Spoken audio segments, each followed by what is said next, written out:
Got a real talent for you to meet now. He's the Irish actor who over the past few years has starred in some memorable movies, including Batman Begins, Cold Mountain, 28 Days Later, and Girl with a Pearl Earring. And in his latest movie, he returns to his homeland for a film that centres on Ireland's bid for independence. I spoke with Cillian Murphy about The Wind That Shakes the Barley. I do solemnly swear that to the best of my ability, I will support and defend the government of the Irish Republic.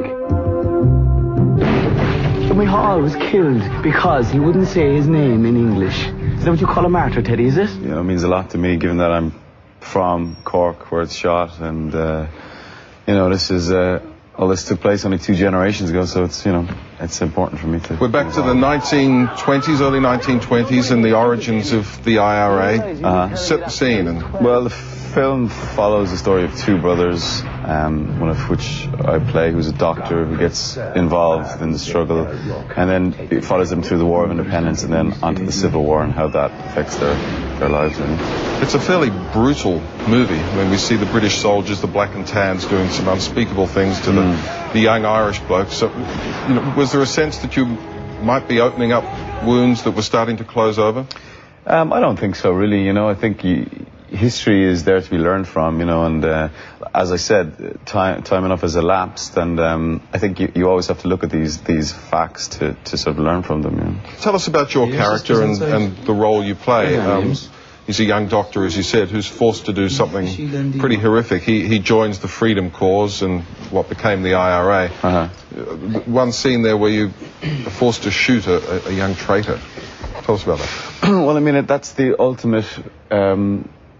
you know, that's the thing that drives the characters. He's trained as a doctor. He's trained to, you know, save lives, and then he's forced through the convictions of the cause to take life, and that's you know, that stays with him for the whole movie. You know. Yeah, it's a horrible moment in a powerful film. I gather that Ken Loach, the director of the film, had a pretty interesting way of working. He only gave you your lines on the day of shooting.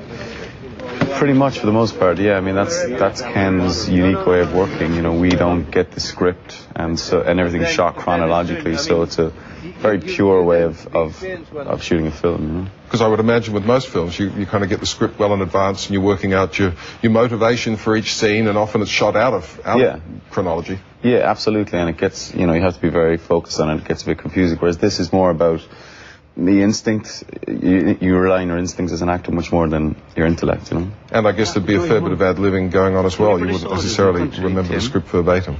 Well, there's a very, very strong script, and, you know, 98% of what you see on screen is scripted. But then occasionally, yeah, if you feel compelled to, you know, say something, or you feel the character would express this in a certain situation, then you're free to do that, yeah. Other films you've been in, Batman Begins. You really think of Scarecrow, that's a good role. Yeah, it was great fun, and, you know, it's brilliant to be involved in something like a Batman movie, and you know, there's a great line of actors who've played Batman villains, so it was a big deal for me to get a chance to have a go. You know? You were nominated for a Golden Globe for Breakfast on Pluto. Neil Jordan, another great Irish filmmaker.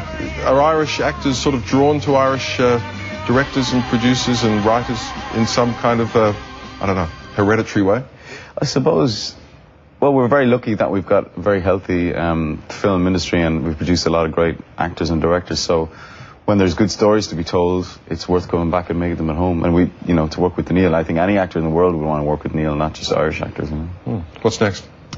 Well, I just finished a movie in New York, a comedy, and I don't know, thinking about coming back on stage back home, so we'll see. Yeah. Well, The Wind That Shakes the Barley is far from a comedy, but it's an important story, and one that needs to be told. And thanks for joining us today. Thank you very much.